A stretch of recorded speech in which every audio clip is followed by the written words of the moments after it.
And we're live. Diesel prices, how it's going to impact smaller carriers, and what we're going to look at for the future.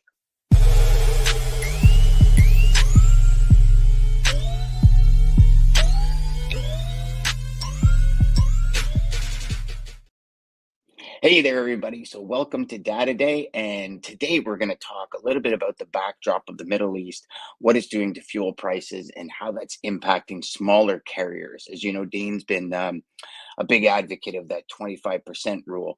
And we're going to see where that stands today and what that means for some of the fallout coming before the holidays. So, as we do not, let's not waste any more time. We're bringing our main man, Dean Crook, in, and Jeff Dickinson. How are you, gentlemen? Okay, good morning. Awesome, good to be with you. Yeah, Great to fantastic. be with you again. Yeah. So, Dean, break it down for us, brother. We talking about the backdrop of the Middle East with fuel prices and what's happening. And I got to tell you, I'm out west, and the first thing I said to Damon when we left the airport was, "Look at the price of fuel." Like we're liters, right? But I think it's like 3.47 liters for every gallon, and we're about $1.42 at home, Right. and we're up. I think it was $1.80.9. Right. Over here. Yeah. So what's happening? So what's happened? It's very interesting, Dan. Diesel prices are dropping, which is, I think they've dropped 19 cents a gallon in the last few weeks. They were down another 5 cents this week to $4.44 from $4.50. So they're doing the opposite of what many feared would happen. But remember, the retail market always lags the wholesale market and crude by like a 3 to 4 week lag. So we're not seeing anything at the pump that suggests that people are really worried about this war in Israel spreading to a regional, war. Why we care about that is, if you go regionally, the OPEC and OPEC plus countries like Iran, Russia, Saudi Arabia, all those countries over there that are part of OPEC and OPEC plus account for about 80% of the world's crude oil reserves. 67% are in the Middle East. Countries like Iran, who are, behind Hamas, account for 17% of the world's supply. So if you look at OPEC and OPEC plus, you start to, you bring in countries like Algeria, Iran, Kuwait, the Saudis, Venezuela.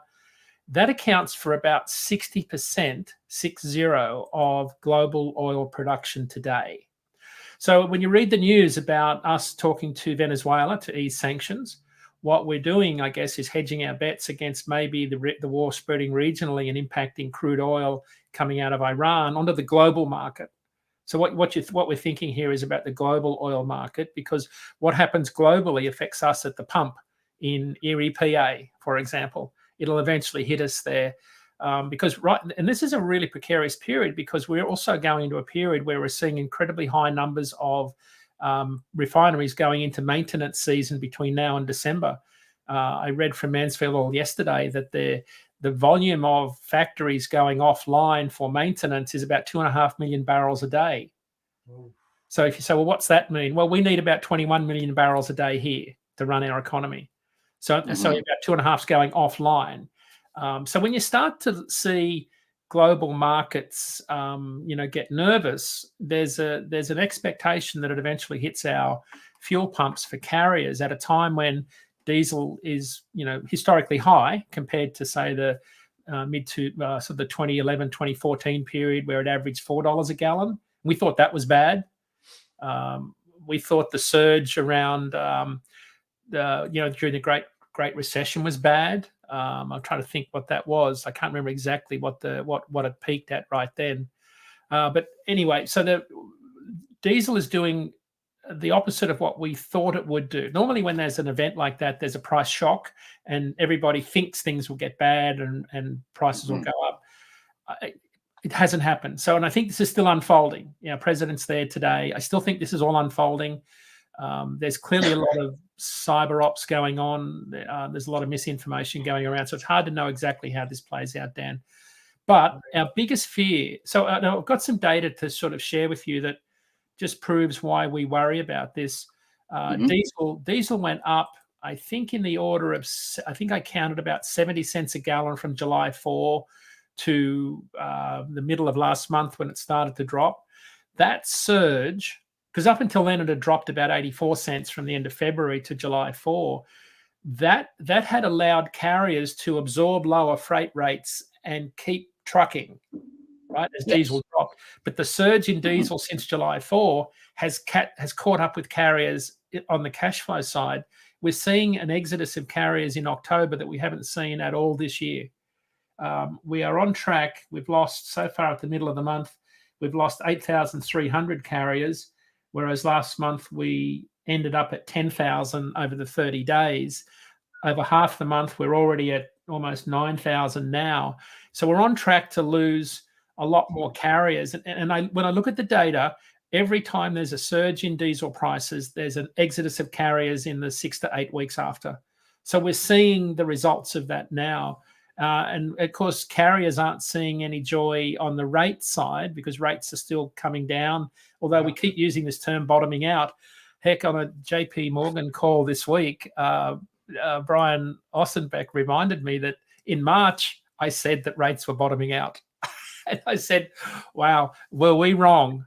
We were way off. But, everything at that time pointed to a recovery. And I always take comfort in the fact that Darren from JB Hunt on these second quarter earnings call said every one of our shippers got their forecast wrong. Because at the start of the year, they were talking about a very strong freight demand, and we think things will be great this year. It turns out everybody was wrong about how much inventory you had to work through and how soft the underlying freight demand was. So here we are in the middle of October. We're looking at an exodus of carriers. Why would we care about that other than the tragic loss of carriers from a bankruptcy perspective and all the pain that goes with that?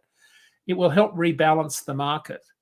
And you guys know that when we get supply and demand in line with each other, spot rates do in fact bottom out and go up. Right now, no sign of that. But there's so many moving pieces to this that it's hard to say exactly where this is going to end up. And I was a little bit concerned about Jason Miller's LinkedIn post this week where he said a recovery in Q2 of 24 was always our best case scenario. And I thought, oh no, here we go. He said it could take another 9 months for us to recover on the demand side, which means that seasonality, Jeff, kind of doesn't exist. Like it's flat. And that means that I think the other thing that we don't see is there's a lot more dedicated capacity out there. I mean, a lot of shippers have got dedicated contract fleets. I think there's a lot of drivers that were independent contractors have sought the safe haven of being leased onto a larger carrier in dedicated fleets. You would need rates to be back around $2.25 a mile for dry van before it would be even financially worth considering going from being a leased-on driver to running your own authority as an independent. Rates are not going to be anywhere near $2.25 a mile anywhere soon because they're only at about $2.10 now, including fuel. So it means truckload capacity is flush. Like large fleets, and there's a lot of drivers and there's a lot of owner-operators leased on. There's a lot of capacity sitting there in that market, even though spot market capacity is decreasing as independent contractors exit the industry. So, Dean, I've got a couple of questions. Sorry, Jeff, go ahead. No, I was just saying I have to go back to my comment. As you would remember, the tail of the tape would be Memorial Day and what would happen after that. I mean, we talked about that so much. And yes, Dean, you were saying, I'm not really sure if we're at the bottom. I said, I'm really not sure if we're at the bottom. I think we might have said 1,000 times, and it's just even Jason Miller, I think we asked him, is there any specific vertical that you see which is going to cause the aha moment and you'll see a boom? No, it really isn't. And now you look at the housing market as well, going through the floors. I mean, look at flatbed market. It is the lowest that I've ever seen it in a very, very long time, and everything is going down. I mean, it's not a good situation for anybody. We're seeing and the housing numbers are out this morning. Housing starts rebound in September. So it looks like I haven't had a chance to digest all of that news. But let me rebound. Rates, housing starts are up 7% in September. Single family homes are up 3.2% month over month. Wow. So, I mean, this is such a crazy market, even against the backdrop of high interest rates. But so to your point, Jeff, the volume of load posts in the spot market in flatbed is half of what it was in 2019. Right? So we look at our load to truck ratio, which is a highly correlated predictor of spot rates. They're at the lowest levels we've ever seen. Like loads per truck, like around 2 loads per truck is the load to truck ratio in flatbed. At the peak of the pandemic, it was 110 loads per truck when rates were at record highs. It's the strongest predictor of spot rates we've got, load posts on our load board. And we're seeing load post volumes. If you look at my weekly chart, this year's is sort of at the lowest of the last 6 to 7 years. So that's how soft the spot market is, which means a lot of that freight is still moving in the contract space, where I think there's a lot of capacity because contract rates are still coming down. Like, you know how we were talking about them maybe bottoming out? Vacuum effect. Yeah, they came down another, in dry van, they came down another 1%. Yeah, this is the average of all repetitive contract rates, came down another 1% in the last 2 weeks. New RFP replacement rates coming in at -9. Now, single digits, only just, because for the best part of 18 months, that was like double-digit rate increases. So rates are still coming down in the overall market at a slower rate, but they're still coming down. So we still haven't found the bottom on the contract side. Now, at DATCON last week, we asked a lot of shippers this question because we had like 77 shippers there representing some of the really big, mega shippers. Yeah. And a weather analogy was used. They said, "We know the storm is coming. We are fixing the roof now." Yeah. And the storm. What do they mean by that? That's a good question, because the storm is, there's a lot of, when the market turns, there'll be far fewer trucks. Yep. Yes. Right?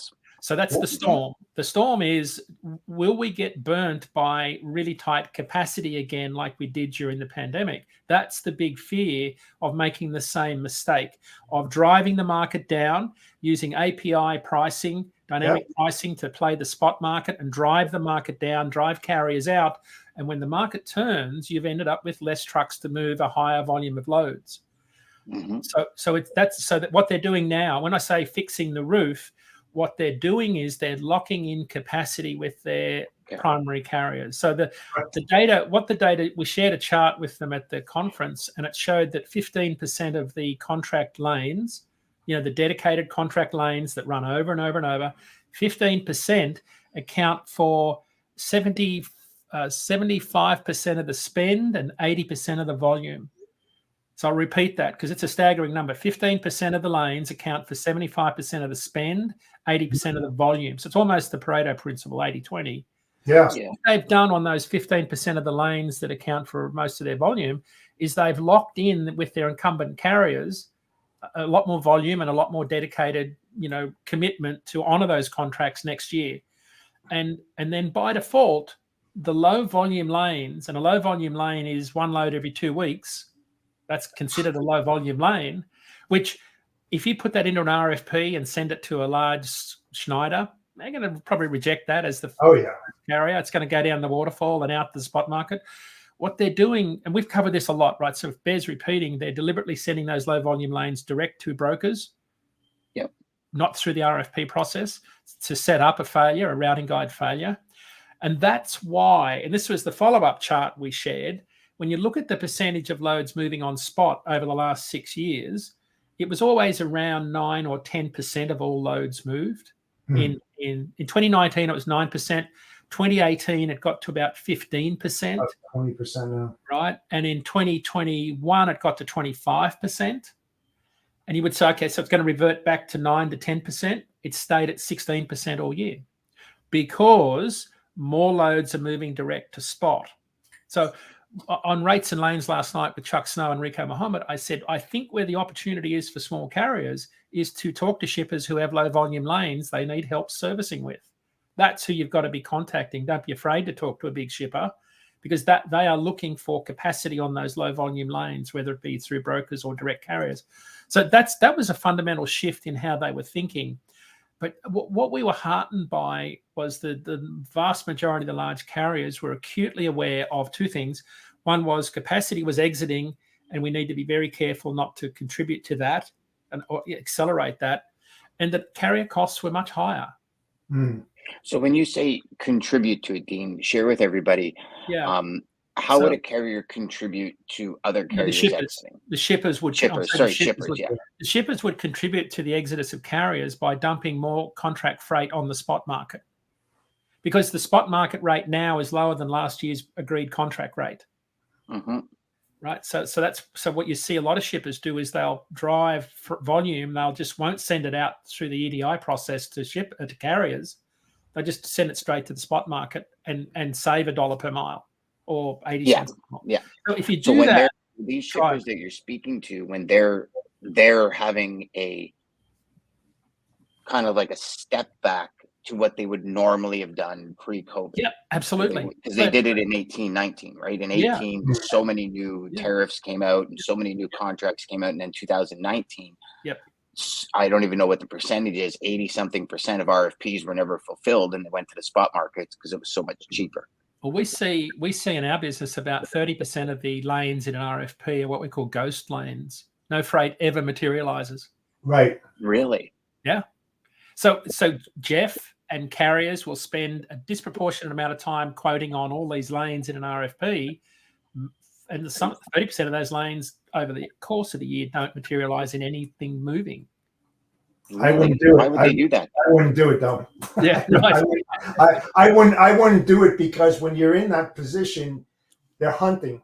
Yeah. They're looking for, hey, what is the cost of this lane? They go out to multiple ones and they see, where their alignment is, and they're like, they have no intentions at all giving freight out. They're just hunting. That's all they're doing. Just a hunter. Yeah. So I spend a lot of time talking to shippers, carriers, some carriers there, mostly shippers and brokers. Broker margins are really being crushed at the moment because they're at the bottom of the freight cycle. They're buying capacity at the bottom, like carriers have hit the floor, but then a lot of the loads they're trying to move are on sort of decreasing, contract values. So they've come off the high where margins were expanded, and now they're at the bottom of this market. So a lot of brokers were doing it really tough, and you can see why. So we're but again, we don't know how long this market's going to sit here. That's I'm sort of reluctant to say we're at the bottom and things are going to improve, but it's going to take a while for things like new housing starts to drag us off the bottom, or even manufacturing. Imports were kind of up slightly this month, but that's only 10% of truckload, overall import volumes at our ports. So it's not going to move the needle. So yeah, Dean, how many new carriers came into the industry this month so far? Yeah, good question. We've got almost 9,000 that have gone. Yeah. So that's a really good question, Dan, because it's at its lowest level, I'm going to say, since January 2020, the number of carriers entering. And I think this is a really good point you raise, because long term, when you look at back to 2014, the number of carriers that enter is around 5,000 a month. That's the long-term average. We are right now sitting at about 5,100 that have entered this month. So we've lost 9. When you look at the data, we are trending back towards more normal numbers of carriers entering the market, but we're still seeing high numbers of exits on the bottom side because of this excess capacity that came in. And this is tough. People say, well, why has it been so slow? Well, on our podcast yesterday with JP Morgan, I explained that even though the average operating cost might be $1.90 a mile, if I own my own truck and trailer, I can run for $1.50 a mile and still make money because I don't have 35 cents a mile finance costs. But if I'm a brand new entrant, I need $2.15 a mile because I've paid triple for a used truck that I'm trying to finance today. That's worth next to nothing. So when you have that spread in the market, it's hard to say the average is a really tight average, because you've got all of these carriers that made incredible profits in 2021. And I asked Todd Amon this yesterday at ATBS. I said, so, there's an exodus of carriers going on in October. What do you think's driving this? And he said, I think they've finally run out of money, because a lot of small carriers made a lot of money in 2021. They were making $1 a mile for most of 2021. Gross profit over the top of wages, fuel, everything. And we saw a lot of carriers pay off debt, and so they can get to a point where they have a lot more equity in their business. So you see, it's a bifurcated market right now. Not all carriers are the same, because there's a group of carriers that came through the pandemic that are paying way too much for their equipment. There's a bunch of carriers that paid down debt and are really flush with cash. Yep. It's unprecedented to have this happen because of the pandemic. And I'll give you I'll sort of wrap up this thought with an example. A good friend of mine texted me Sunday and he said, I just bought a car carrier. And Darby was a good friend of mine. He bought a truck. He was a 9-year veteran car hauler in New England, then went and bought a $50,000 Maverick used truck and put a reefer trailer behind it in the pandemic, and ran for about 18 months at $4 a mile between here, Chicago, Charlotte, back to Boston. A really profitable business. Bit of spot market here and there to fill the lanes. Did really well at averaging $4 a mile. Sold up, got out when things got tight. Was driving a gravel truck for a little while. We had him featured in the Wall Street Journal. Sorry, Washington Post did a story on him about 3 months ago.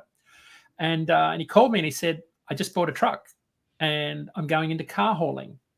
And he said, I paid $30,000 for a truck that was listed at 67. And it's only 5 years old.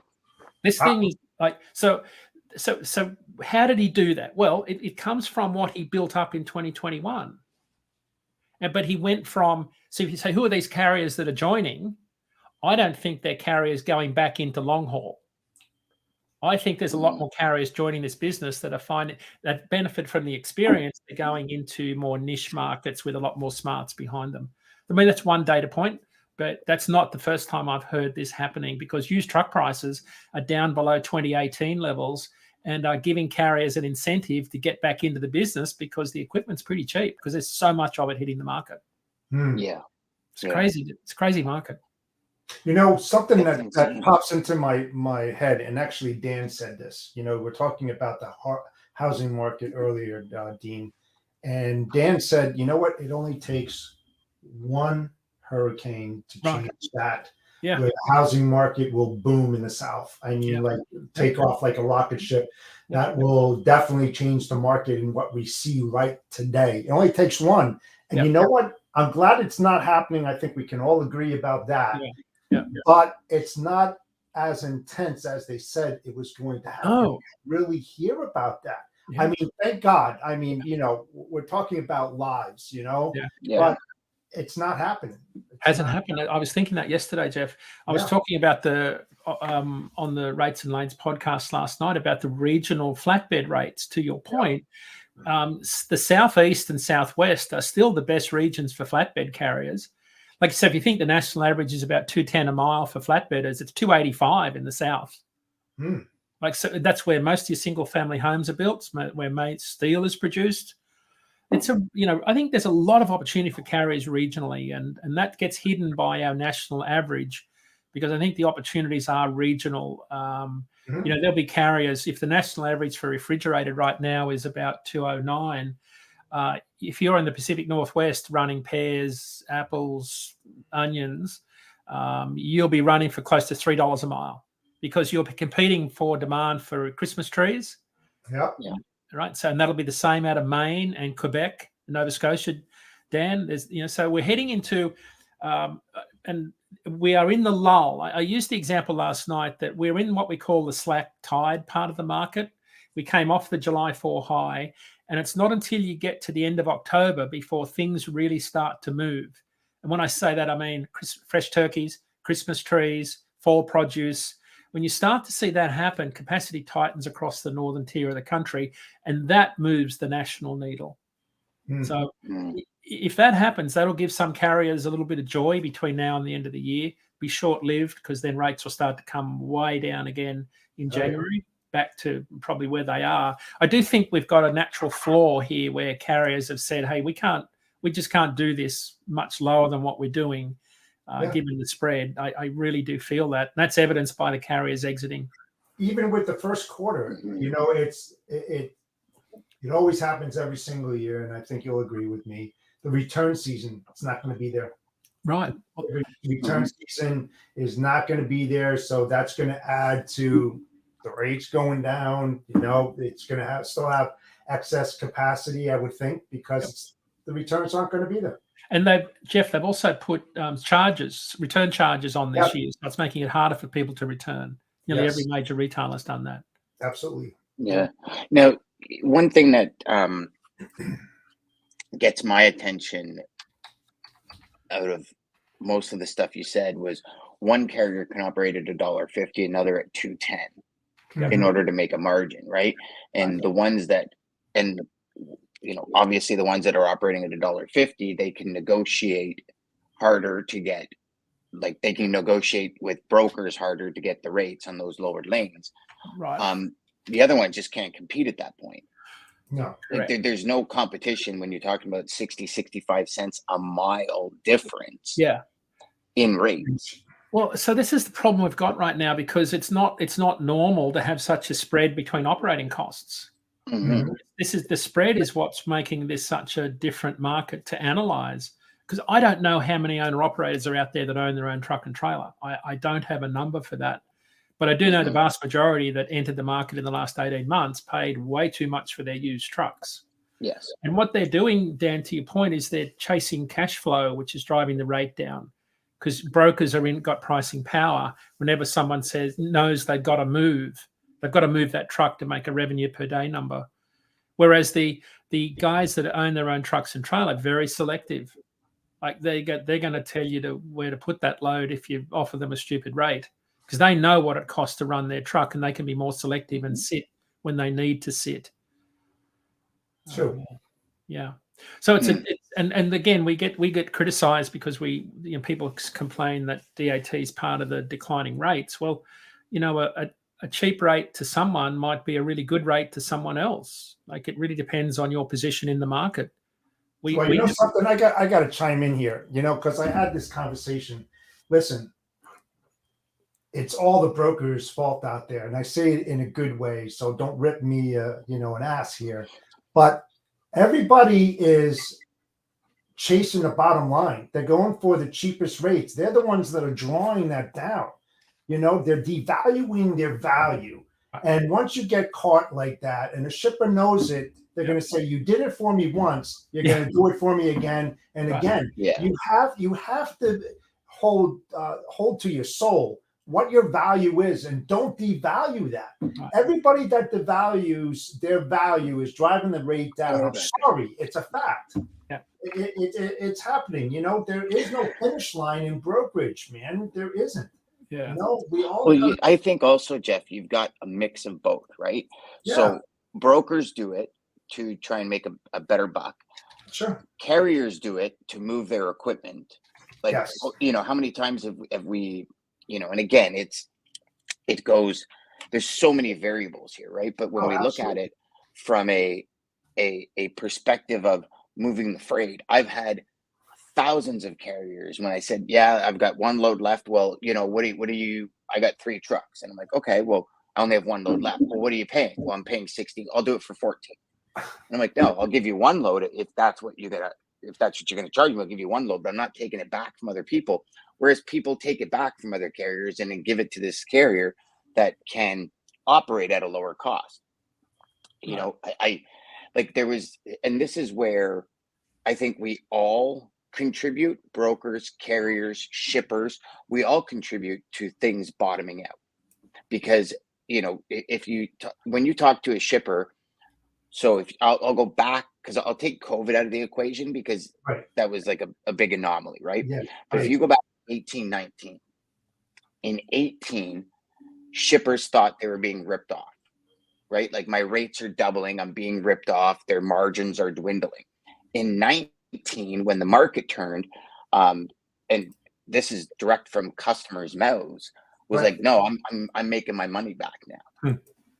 And I lost quite a few customers in 2019 because I wouldn't play that game. Right. And but they'll find somebody to do it. Like, Absolutely. I remember a buddy of mine saying that brokers were offering them from Toronto, Montreal, major lane up in Canada, right? Like massive lane.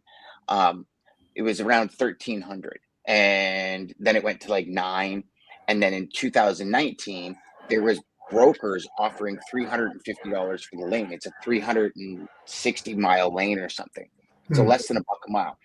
And I remember my buddy saying, like, not a chance. And the broker told him, well, somebody will do it, no problem. Right. And somebody did, because it ran on those numbers for like 4 months or 5 months. Now, 4 or 5 months, but when you're talking hundreds of loads every hour moving Toronto, Montreal, that's a lot of money Yeah. that was saved, lost, like however you want to kind of, whatever spot you're sitting in will depend on what words you use. Right. But it was insane, and we do it all the time to ourselves. Yeah. All We the time. do. Like when COVID was happening, if you as a broker did not talk to your suppliers about partnerships when things turn, and now you're trying to talk to them about partnerships, or vice versa, you had no partnerships when COVID was happening, because if you had freight, Exactly. you had it booked as long as the number was there. Now you're trying to talk partnerships. It's like, hold on, well, now the tide's turned, and now you want to, Right. you know what I mean? Like it's just this evolution. I mean, I don't know, but guys, here's the thing: we've been through this many times before. This Right? is pretty bad though, Dan. This is crazy. Yeah, it is. But how bad was it in 2008 and 2009? True. But you know something, on the shipper side, and you know, I was on that side, and I was loyal to my carrier base. Okay. What does it say to a shipper's incumbent carriers that they had a long time and now they start chasing rates? Right? It's like, if I was an incumbent carrier and I was working for a shipper for a few years, and now the shipper's like, this is a great opportunity for me to save even more money. When the market changes and now they have a void to fill, and they reach out to their past incumbent carriers, say, I need you back, and think, you know what I would tell them? What have you done for me lately? Go screw yourself. Seriously, if you're not loyal to me and not feeding me annually, because that's how you build long-term business relationships, you keep your incumbent carriers, good carriers, alive and feed them throughout the whole year. You don't pick and choose and do this. You negotiate. You know, let's work this out. I love what you do. Your service is great. Come on, guys. Let's get to the table and hash it out. You know, but a lot of these shippers, they don't do it. I want to save all this money, but it's killing them. They don't realize it. It's killing them on the SG&A cost, the operational side, because they have to reinvent the wheel that's already been invented. It's crazy. I don't understand That it. was my one big hope with COVID, is that shippers learn that lesson. And I think from what Dean was talking about, and then the conversations I've had with Dean for the shippers that were at DATCOM, they have. Mm. I think it really taught companies how valuable a solid logistics partner is, a solid supply chain partner, somebody that knows what's going on, somebody that can navigate the industry while they focus on their business. I think that if you talk about everything happens for a reason, one of the biggest things that came out of the pandemic, I would hope, would be that for our business anyways, don't get me wrong, like not as the pandemic as a whole, but I would hope that it would be that shippers realize how big a relationship, or a solid foundation of suppliers to move their business has helped them. Yes. And helped them. And I think they've also realized when their supply chain goes awry, how quickly it could eliminate profits, not decrease them, eliminate them. Absolutely. The other thing that I noticed shippers were doing differently when we were talking to them at DATCON was the number of data analysts that they sent. Because I always thought it'd be freight traffic, freight procurement, management folks. This year was different.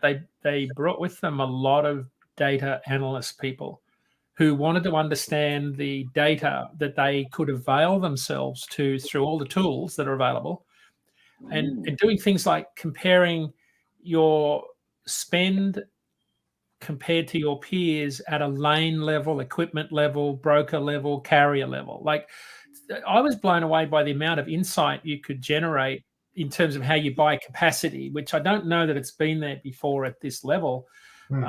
We just launched a product, DATIQ benchmarking product, where shippers can go in and through this dashboard see all of this information. They can see what, and they can, they could, if they get into trouble for their rates might be going up, for example, on a lane, but they could say to their boss, hey, I'm exactly in line with where the market is. Everybody's paying more on this lane. So I think they've got a lot more tools that are available to them now that I've ever seen before. I just think shippers seem to be, and Jeff, check me on this, they seem to be much more informed about where the market's at, whereas years ago, they were always the last ones to find out. It's sort of how I always understood it. Sure. Yeah, certain shippers. Yeah, definitely. But the problem is that the shippers, I don't care who you are, and they're going about it in the wrong way. They're chasing the almighty dollar and going to the bottom, and they're chasing the bottom. They are. Yeah, The problem with that also is it's the hierarchy of the company, right? Oh, absolutely. So it's like I've been speaking to a lot of them lately, and I'm asking the same question, Jeff. Like, what are you doing? Well, I'm doing spot market mostly. Why? Well, my boss wants cheaper rates, and a lot of them are against it. I know two that have literally left the company because they're like, I won't do this. I'll find another job. Right. And it's higher ups in the company that maybe don't understand it, haven't taken the time to learn what impacts what. They just see costs rising. They see, profits bottoming out, shareholders getting angry, blah, blah, blah, blah, blah, blah. You keep going on in it. And it's like, okay, we need cheaper costs. So it then turns shippers to have to, for lack of a better term, resort to the spot market to get those cheaper rates, kind of burn their relationships in the interim, because if you do that to a supplier now, guess what's going to happen when the market turns? They're not coming back to you. They're finding somebody else, right? No. And that's the reason why you go to the C level, to your point. They don't understand it, they don't understand that operations. Now, let me reiterate that. There's a lot of CEOs and CFOs that came from that side who know it very, very well. But it's the ones that really just look at the bottom line and don't look at the SG&A costs and the overall operating cost of doing that and what it's going to cost them. They may be saving now, but they will pay later. That's why you have to educate them. You have to sit down to them. Let's open up the books. Let's see if indeed that cost saving that you think you're getting is actually going to be a cost savings 2, 3, 4 months down the road. And what is it going to do to the operation? That's why, you step it up. You stay from the gatekeeper to the logistics manager, the traffic manager, to the C level, the CEO, the CFO, the COO. You talk to those people. You educate them. That's the one that puts the John Hancock on your check. You got to inform them. Fortunately, some of the times, none of those people want to hear you. Until you say a magic word that's like, what? What? Wait a second. I didn't think of that. That's the thing that you have to uncover. That's the hidden bank opportunity, that it's that magic word. And I never thought of that. What? I want to hear more. Boom. The door's open. Throw your freaking body through that door. Take a seat at the oak table. Lay it all out. Don't use, pardon me, Dean, other people's data. Use their own data against them. Right. That's how you do it. No, this isn't outside sources. This isn't outside data from many different contributors. This is your data. This is what you're doing. This is how you can turn this to make your company more profitable and work smarter. Boom. Right. Use it against them. Dean, you look like you were pulling something up there, buddy. I just sent you deep in thought there for a second. Well, I just sent you an email with the data. I wanted to show a chart that just popped in a minute ago that speaks to exactly what we've been talking about. I don't know if the email's made it yet. Let me know if it's there. I don't see it. It's about the JD Power auction inventory data just came in. was just released this morning, and I was interested. I've been waiting for this number to drop to see if we're seeing an increase in the number of Class 8 trucks at auction. It's up 350% since when Russia invaded the Ukraine. It jumped from about 500 trucks to about 900 trucks at auction last month. So there's been a surge, as we've seen an exodus of carriers. There's a surge in carriers, obviously sending their trucks to the auction house. Probably could be as a result of turning their trucks back in through bankruptcy. Could be the finance companies putting them on an auction because they've got a note that's worth nothing on the used market, so they're trying to recover what they can. It'd be worth sharing those if they can come through via email in a timely fashion. Yeah, I don't know why they're not coming through on my email, brother. Probably a bit more data. Because you're on the West Coast, there. The travel cross country. So there's 2 data points. It's a little longer for you to get it. Yeah. The capacity is exiting the industry and it's hitting the auction blocks, and carriers are exiting. So that just accelerates, for our listeners, that just accelerates the turn of this market cycle from a capacity perspective. Whether there's enough demand to materially increase rates, of course, is the other question that I just don't see it there. Yeah, I mean, Dan, the driver ROE says, it doesn't matter how cheap used equipment is, the cheap equipment will still break down. If rates don't sustain the business, it's not worth it. Correct. And I think that's in every, and here's the thing, right? We've had this conversation many, many, many, many, many times. And it's, when a company has an operating cost and all of a sudden you quadruple that operating cost, right? It's not profitable for companies to sustain that. Right. Now, whether that's a manufacturer, whether that's a carrier, whether that's a broker, it doesn't matter what it is. It's pretty straightforward that, and we look at shippers and manufacturers and what happened during COVID for them. I mean, got a friend at Sherwin-Williams, all their costs increased. They had 26 different price hikes to customers, and just to try and still make a profit, because everybody's in business for profit. And, you look at all of this, and at a certain point, everything breaks down. Right? Absolutely. And luck you didn't turn up there, Dan? Not yet, buddy. And I don't know why. All right. Well, if they do, so do you want to quickly cover imports before we run out of time? I got go for it. Yesterday, so we'll be able to talk more about the good news on the housing front next week. Imports, again, really surprised everyone, or certainly surprised me, I think. Up 4% month over month. So this is the number of containers, increased about 4%. Just slightly below pre-pandemic levels for September, but it's up 10% from September 2019. So there's sort of the 2 data points to think about where we are. We're at about 2.3 million TEUs. When we break it down by region, East Coast imports have slowed. TEU volume was down 1% month over month compared to the West Coast, which was up 7% month over month, and the Gulf Coast, which was up 4% month over month. So that coastal shift from the west to the east has slowed right down, and the West Coast ports like Los Angeles are gaining ground again over New York. For a while there, New York was the number 1 port for import volume. Los Angeles has regained that back. Los Angeles was the number 1 port, handled 17% of the container volume.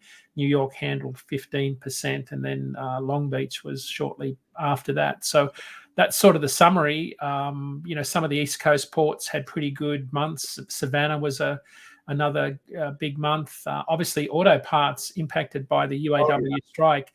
Your auto parts into Savannah down 4% month over month and 9% year over year, identical to 2019 levels. Charleston and Savannah are the primary East Coast ports for auto parts from overseas. Charleston volumes were up 11%, which was a bit of a surprise. So again, what we were seeing, guys, was a number of companies knew the strike was coming, so they were pulling through as much volume as they could to build up their inventory levels.